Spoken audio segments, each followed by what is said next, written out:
श्री राम जय जय राम श्री राम जय जय राम। करि प्रबोध मुनि बर कहेउ अतिथि प्रेम प्रिय हो,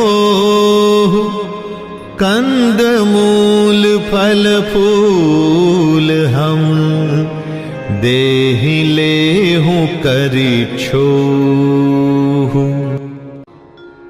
इस प्रकार मुनि श्रेष्ठ भरद्वाज जी ने उनका समाधान करके कहा, अब आप लोग हमारे प्रेम प्रिय अतिथि बनिए और कृपा करके कंद मूल फल फूल जो कुछ हम दें स्वीकार करिए। मुनि वचन भरत हिय सोचू, भयउ को अवसर कठिन सकोचू।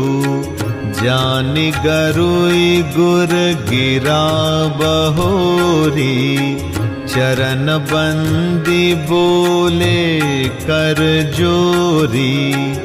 सिर धरि आयसु करिय तुम्हारा, परम धर्म यहु नाथ हमारा। भरत बचन मुनि बर मन भाए, सुचि सेवक शिष्य निकट बोलाए।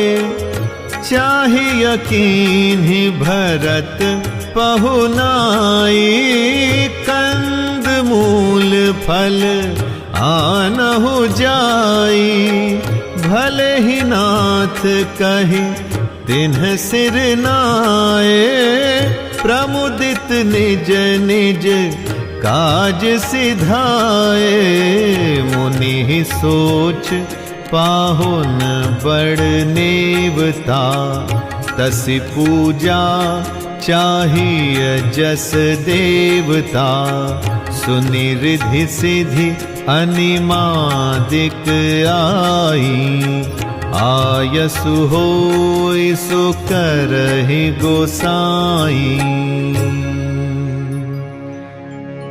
राम बिरह व्याकुल भरतु, सानुज सहित समाज। पहुनाई करि हरहु श्रम,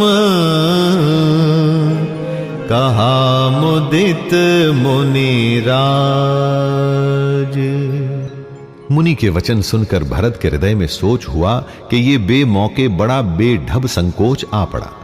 फिर गुरुजनों की वाणी को आदरणीय समझकर चरणों की वंदना करके हाथ जोड़कर बोले, हे नाथ, आपकी आज्ञा को सिर चढ़ाकर उसका पालन करना यह हमारा परम धर्म है। भरत जी के ये वचन मुनि श्रेष्ठ के मन को अच्छे लगे। उन्होंने विश्वास पात्र सेवकों और शिष्यों को बुलाया और कहा, भरत की पहुनाई करनी चाहिए, जाकर कंद मूल और फल लाओ। उन्होंने हे नाथ बहुत अच्छा कहकर सिर नवाया और तब वे बड़े आनंदित होकर अपने अपने काम को चल दिए। मुनि को चिंता हुई कि हमने बहुत बड़े मेहमान को न्योता है, अब जैसा देवता हो वैसी ही उसकी पूजा भी होनी चाहिए। यह सुनकर रिद्धियां और अणिमादि सिद्धियां आ गईं और बोली, हे गोसाई, जो आपकी आज्ञा हो सो हम करें। मुनिराज ने प्रसन्न होकर कहा, छोटे भाई शत्रुघ्न और समाज सहित भरत जी श्री रामचंद्र जी के विरह में व्याकुल हैं। इनका आतिथ्य सरकार करके इनके श्रम को दूर करो। रिधि सिधि सिर धरि मुनि बर बानी, बड़ भागिनी आपु ही अनुमानी। कहहि परस्पर सिधि समुदायी, अतुलित अतिथि राम लघु भाई। मुनि पद बंदी करई सोई आजू, होई सुखी सब राज समाजू। अस कहि रचेउ रुचिर ग्रह नाना, जेहि बिलो की बिल खाहि बिमाना। भोग विभूति भूरी भरी राखे, देखत जिन्हि अमर अभिलाषे, दासी दास साजु सब लीन्हे, जोगवत रहहि मनहि मनु दीन्हे, सब समाजु सजि सिद्धि पल माही, जे सुख सुरपुर सपने हूँ नाही, प्रथम ही बास दिए सबके ही, सुंदर सुखद जथा रुचि जेहि, बहुरिस परिजन भरत कहूँ, ऋषियस आयसु दीन, विधि विस्मय दायक विभव, मुनिबर तप बल कीन्ह। रिद्धि सिद्धि ने मुनिराज की आज्ञा को सिर चढ़ाकर अपने को बड़ भागिनी समझा। सब सिद्धियां आपस में कहने लगी, श्री रामचंद्र जी के छोटे भाई भरत ऐसे अतिथि हैं जिनकी तुलना में कोई नहीं आ सकता। अतः मुनि के चरणों की वंदना करके आज वही करना चाहिए जिससे सारा राज समाज सुखी हो। ऐसा कहकर उन्होंने बहुत से सुंदर घर बनाए, जिन्हें देखकर विमान भी लजा जाते हैं। उन घरों में बहुत से भोग और ऐश्वर्य का सामान भरकर रख दिया, जिन्हें देखकर देवता भी ललचा गए। दासी दास सब प्रकार की सामग्री लिए हुए मन लगाकर उनके मनों को देखते रहते हैं। जो सुख के सामान स्वर्ग में भी स्वप्न में भी नहीं है, ऐसे सब सामान सिद्धियों ने पल भर में सजा दिए। पहले तो उन्होंने सब किसी को जिसकी जैसी रुचि थी वैसे ही सुंदर सुखदायक निवास स्थान दिए, और फिर कुटुंब सहित भरत जी को दिए, क्योंकि ऋषि भरद्वाज जी ने ऐसी ही आज्ञा दे रखी थी। भरत जी चाहते थे कि उनके सब संगियों को आराम मिले, इसलिए उनके मन की बात जानकर मुनि ने पहले उन लोगों को स्थान देकर पीछे सपरिवार भरत जी को स्थान देने के लिए आज्ञा दी थी। मुनि श्रेष्ठ ने तपोबल से ब्रह्मा को भी चकित कर देने वाला वैभव रचा दिया।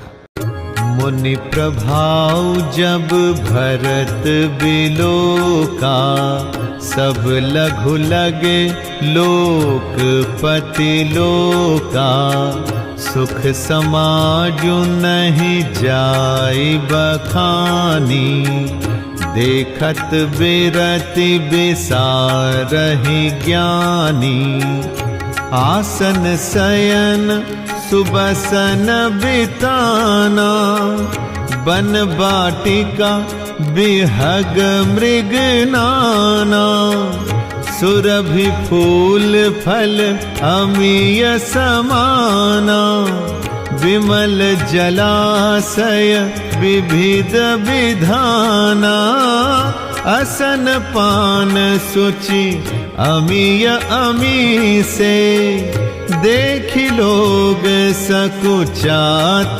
जमी से, सुर सुर भी सुर तरु सबही के, लख अभिलाषु सुरेश सची के, ऋतु बसंत बह त्रिविध बयारी, सब कहाँ सुलभ पदारथ चारी, स्रक चंदन बनितादिक भोगा, देखी हर्ष विस्मय बस लोगा, संपत्ति चकई भरतु चक, मुनियायस खेलवार,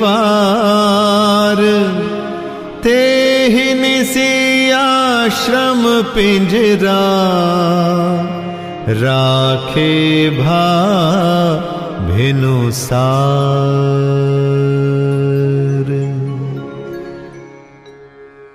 जब भरत जी ने मुनि के प्रभाव को देखा तो उसके सामने उन्हें इंद्र, वरुण, यम, कुबेर आदि सभी लोकपालों के लोक तुच्छ जान पड़े।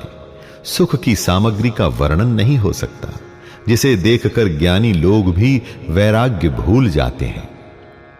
आसन, सेज, सुंदर वस्त्र, चंदोवे, वन, बगीचे, भांति भांति के पक्षी और पशु, सुगंधित फूल और अमृत के समान स्वादिष्ट फल, अनेकों प्रकार के तालाब, कुएं, बावली आदि निर्मल जलाशय तथा अमृत के भी अमृत सरीखे पवित्र खान पान के पदार्थ थे, जिन्हें देखकर सब लोग संयमी पुरुषों की भांति सकुचा रहे हैं।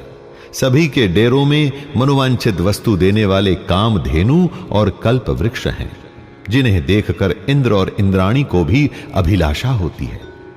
वसंत ऋतु है, शीतल मंद सुगंध 3 प्रकार की हवा बह रही है। सभी को धर्म, अर्थ, काम और मोक्ष चारों पदार्थ सुलभ हैं।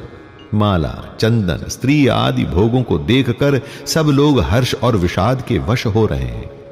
अर्थात हर्ष तो भोग सामग्रियों को और मुनि के तप प्रभाव को देखकर होता है, और विषाद इस बात से होता है कि श्री राम के वियोग में नियम व्रत से रहने वाले हम लोग भोग विलास में क्यों आ फंसे। कहीं इनमें आसक्त होकर हमारा मन नियम व्रतों को तो न त्याग देगा। संपत्ति चकवी है और भरत जी चकवा हैं, और मुनि की आज्ञा खेल है, जिसने उस रात को आश्रम रूपी पिंजड़े में दोनों को बंद कर रखा, और ऐसे ही सबेरा हो गया। जैसे किसी बहेलिये के द्वारा एक पिंजड़े में रखे जाने पर भी चकवी चकवे का रात को संयोग नहीं होता, वैसे ही भरद्वाज जी की आज्ञा से रात भर भोग सामग्रियों के साथ रहने पर भी भरत जी ने मन से भी उनका स्पर्श तक नहीं किया।